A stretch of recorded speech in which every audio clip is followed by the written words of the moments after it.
Bismillahirrahmanirrahim. Assalamualaikum warahmatullahi wabarakatuh. Alhamdulillahirabbil alamin wassalatu wassalamu ala asyrafil mursalin wa ala alihi wa ashabihi ajma'in. Amma ba'du. Bapak Ibu dirahmati Allah Subhanahu wa taala, mari kita awali kajian kita pada malam hari ini dengan sama-sama membaca doa penutup ini.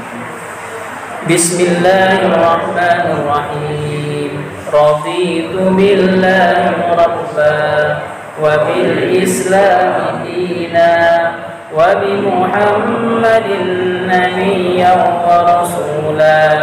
Rabbi zidni ilma warzuqni fahma. Amin ya rabbal alamin. Alhamdulillah, kita bersyukur pada Allah di malam hari ini. Allah rahmati kita untuk bertatap muka. Semoga Allah Subhanahu wa taala jadikan pertemuan ini insyaallah menjadi bagian amal soleh pemberat timbangan kelak di akhirat. Di hari tidak lagi bermanfaat anak ataupun harta kecuali mereka yang datang kepada Allah dengan hati yang selamat. Salat dan salam kita hadirkan kepada baginda Rasulullah SAW sebagai suri teladan kita, qudwatun hasanah kita. Kita mohon kepada Allah semoga Allah izinkan kita terus berupaya menyempurnakan sunnah-sunnah Rasulullah SAW dalam kehidupan kita sampai Allah izinkan kita meninggal dalam keadaan husnul khatimah. Amin. Bapak Ibu dirahmati Allah Subhanahu wa taala, menyambung pembicaraan kita tentang najis. Kita akan masuk pada pembahasan macam-macam najis. Ada najis, ada hadas. Ya, najis itu adalah bendanya, hadas itu perbuatannya. Najis bendanya, materialnya, fisiknya, sedangkan hadas adalah perbuatannya.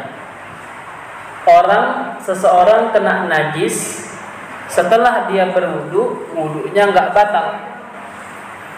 Tetapi seseorang yang berhadas setelah dia berwudu, wudunya batal.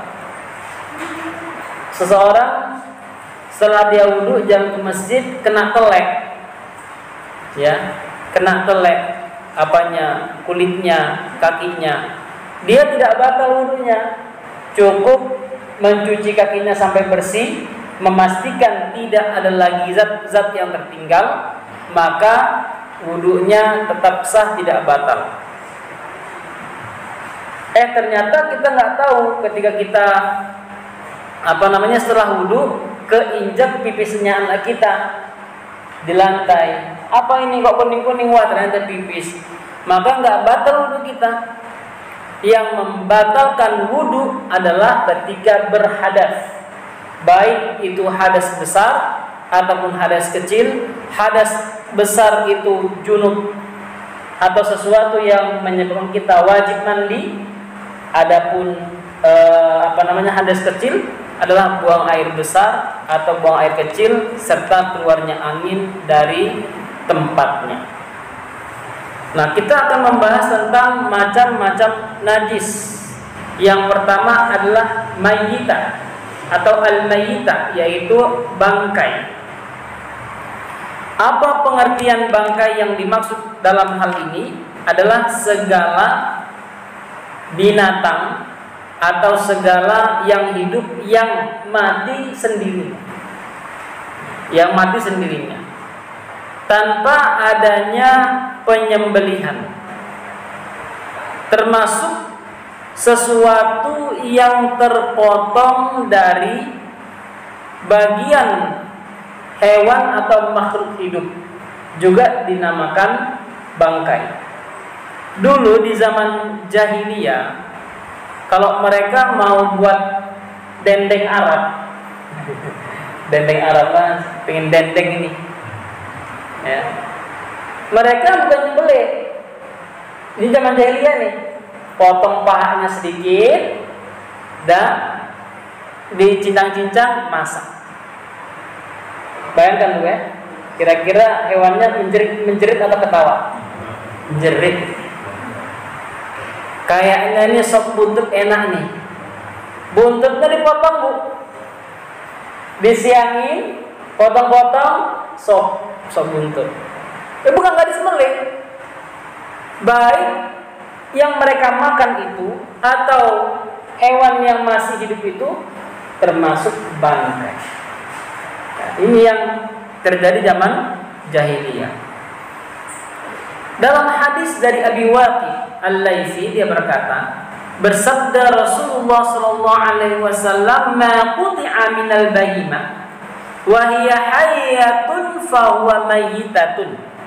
Apa yang kepotong dari hewan ternak yang masih hidup atau dalam keadaan hidup, maka sesuatu itu menjadi bangkai. Artinya najis, karena dia najis haram dimakan. Ya, haram dimakan. Hadis riwayat Abu Dawud, Tirmidzi dan telah dihasankan olehnya, dan dikatakan bahwa para ulama sepakat dengan hadis ini. Ada pengecualian beberapa bangkai yang tidak termasuk najis. Yang pertama adalah bangkai ikan dan bangkai belalang. Kedua bangkai ini suci, sebagaimana hadis dari Ibnu Umar radhiyallahu taala anhuma, dia berkata, bersabda Rasulullah sallallahu alaihi wasallam, dihalalkan bagi kita 2 bangkai dan 2 darah. Ya, 2 bangkai dan 2 darah. Adapun 2 bangkai itu adalah ikan dan belalang. Sedangkan 2 darah yang dimaksud adalah jantung dan hati. Ya, bukan darah yang ditampung Bapak Ibu sekalian. Ya, habis itu dibekukan. Ya, udah beku, diambil, disiangin, digoreng. Itu haram, darah itu haram. Ya, haram dimakan. Ya, para ulama setelah zaman-zaman sekarang meneliti kenapa itu haram. Karena dalam Al-Qur'an itu disampaikan, hurrima alaikumul maitatu wad-dama wa lahmul khinzir wa ma uhilla li ghairillahi, diharamkan bagimu ya maitah, bangkai, darah, daging babi, dan apa yang dipotong tanpa mengucapkan nama Allah. Ya, segala bentuk darah yang mengalir, ya jika itu sengaja ditampung lalu dikonsumsi, baik dikonsumsi dengan digoreng atau disambal, haram hukumnya. Ya, tidak boleh dimakan. Hadis riwayat Ahmad dan Imam Syafi'i serta Ibnu Majah, Al-Baihaqi dan Al-Qutni, dan hadis ini derajatnya dhaif. Ya. Derajat hadis ini dhaif. Tetapi hadis dhaif ini bukan berarti hadis palsu. Bukan berarti tidak boleh diamalkan. Ya, hadis dhaif boleh diamalkan. Tetapi ketika ada hadis-hadis yang menguatkannya, maka naik derajatnya menjadi sahih. Dalam kaidah Imam Tirmidzi hasan sahih. Ya. Tetapi hadis ini oleh Imam Ahmad dikatakan hadis sahih. Yang tadi baru kita katakan 2 bangkai dan 2 darah ini. Imam Ahmad bilang hadisnya sahih. Dan disepakati oleh sebagian para ulama. Sebagaimana Abu Zar'ah dan Abu Hatim mengatakan bahwa hukum hadis ini diangkat karena ada hadis yang lain menguatkannya. Begitu juga perkataan para sahabat yang mengatakan uhilla lana kada wa hurrima alaina kada. Diharamkan bagi kami hal-hal ini dan dihalalkan bagi kami hal-hal ini. Para ulama menyebutkan hal-hal ini yang dimaksud adalah yang 2 jenis darah dan bangkai tadi. Mislu qauluhu, sebagaimana perkataan ini juga ada bentuk hadis yang mengatakan umirna wa nuhina. Kami diperintahkan untuk ini dan dilarang untuk melakukan ini. Dan hadis yang seperti ini banyak sebagaimana hadis baginda sallallahu alaihi wasallam yang menguatkan bahwa air laut itu suci airnya dan halal bangkainya. Ya, hadis yang tadi dhaif, tetapi dikuatkan dengan hadis ini menjadi terangkat hukumnya, hukum hasan sahih atau sahih. Yang kedua adalah bangkai dari binatang yang tidak berdarah. Kalaupun ada darahnya nggak banyak, tidak mengalir seperti semut dan tawon, ya, tawon dan lain sebagainya. Fa innaha thahirah, maka bangkai seperti ini suci jika terjatuh pada sesuatu, ya, baik air ataupun makanan, dan mati di situ, maka dia tidak menjadi najis. Masa sih? Ya iya. Contohnya ketika kita buat teh, banyak masuk ke situ semut, panjang buang atau panjang saring lagi? Saring lagi. Minum. Sayang ya. Sayang dibuang.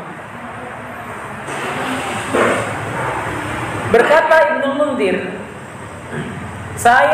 kata beliau, saya tidak mengetahui adanya perbedaan pendapat para ulama tentang kesucian jenis yang kedua ini, kecuali apa yang diriwayatkan oleh Imam Syafi'i, ya. Adapun yang masyhur bahwa mazhabnya Imam Syafi'i tentang kedua perkara ini katanya najis, tetapi dimaafkan. Najis yang dimaafkan. Sebagaimana ketika anak kita, yang kecil, yang bayi, terkhusus yang laki-laki, ketika ada ibunya atau ayahnya yang menggendong lalu sering dipipisin, ya, bolak-balik dipipisin, maka ini dimaafkan. Begitu juga najis yang terpercik dari seseorang dewasa, dia buang air kecil lalu terpercik sedikit ya, maka itu dimaafkan. Tetapi memang syarat dari Imam Syafi'i agar dipercikkan air di daerah tersebut, tanda kita mencucikannya. Yang ketiga, tulang bangkai, tanduknya, kukunya, rambutnya, bulu-bulunya, serta kulitnya. Wa kullu ma huwa min jinsin dzalika, dan setiap yang sejenis dengan ini hukumnya adalah suci.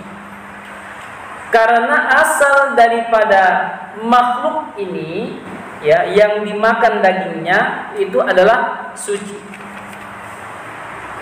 Dan tidak ada dalil yang menyatakan bahwa itu najis, sebagaimana Az-Zuhri mengatakan tentang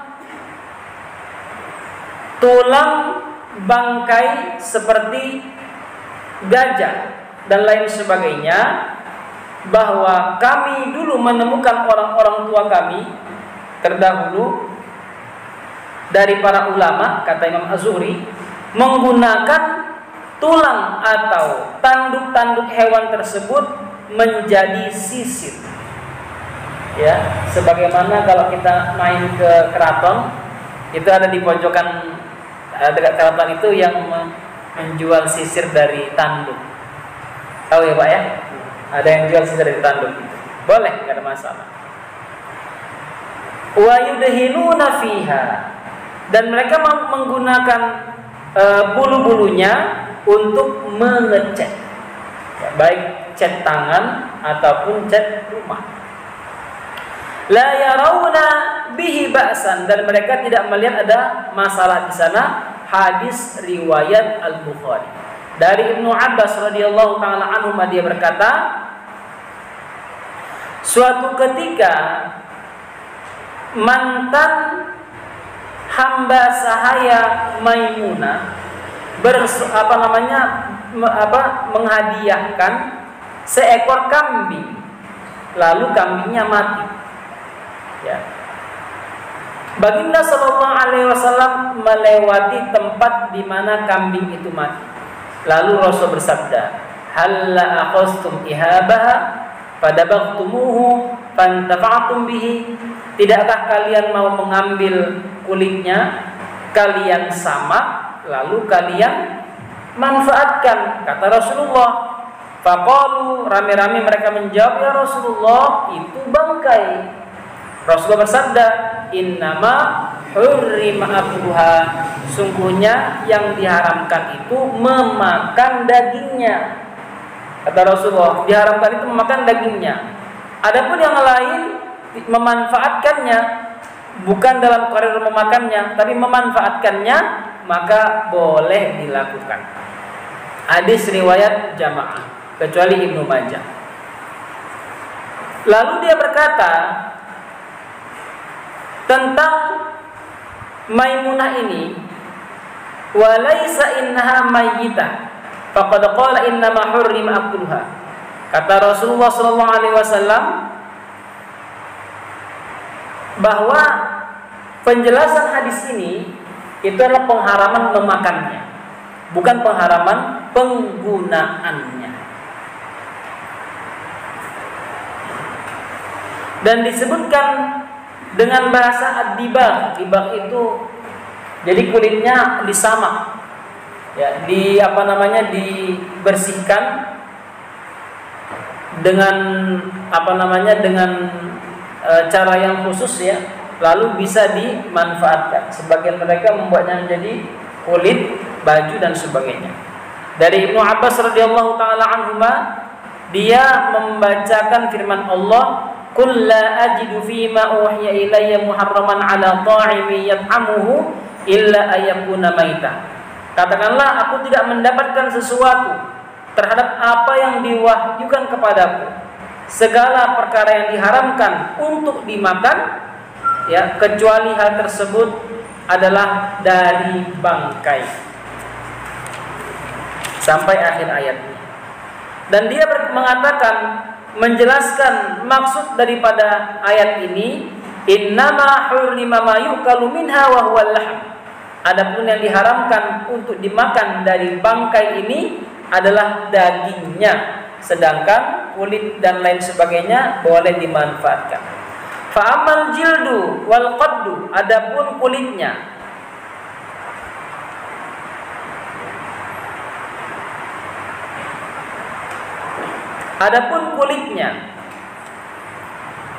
giginya, tulangnya, rambutnya, semuanya halal digunakan, ya. Hadis riwayat Ibnu Mundir dan Ibnu Abi Hatim. Begitu juga sari susu, infahatul mayyitah, sari susu dari binatang, walabanuha, begitu juga susunya adalah suci. Ya, jika ketika yang mati itu hewan baru melahirkan, ternyata ketika puntingnya diperah masih ada susunya, maka susunya halal, thahir, suci.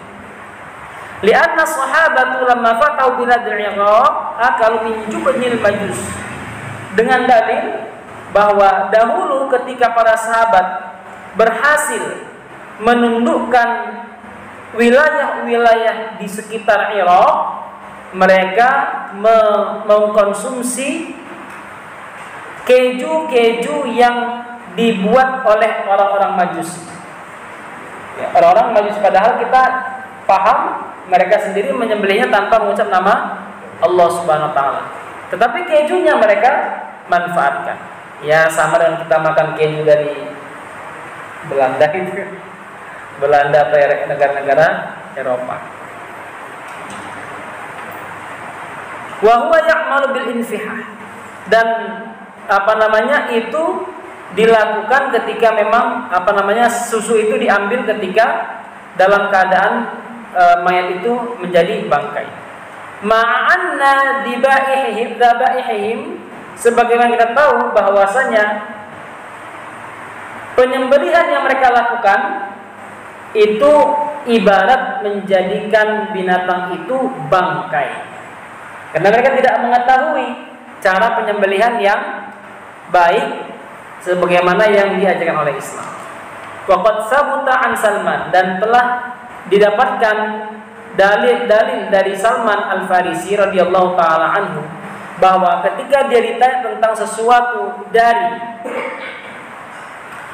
keju serta minyak saman dan al-farra, ya, tentang keledai liar, dia mengatakan hal-hal itu halal seperti apa yang Allah halalkan dalam kitabnya, dan adapun keharaman yang Allah Subhanahu wa taala haramkan sesuai dengan apa yang ada di kitabnya. Wa masakata anhu fa huwa mimma afa anhu, dan apa yang Allah Subhanahu wa taala tidak sebutkan maka itu dimaafkan.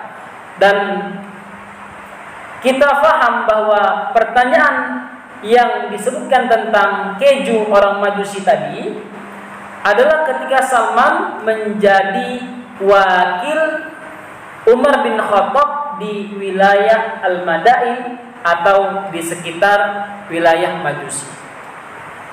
Nah, artinya mereka mengkonsumsi hal tersebut dan halal, tidak ada masalah. Ini yang berkaitan dengan bangkai. Sebelum kita lanjut, mungkin ada yang mau ditanya, dipersilahkan.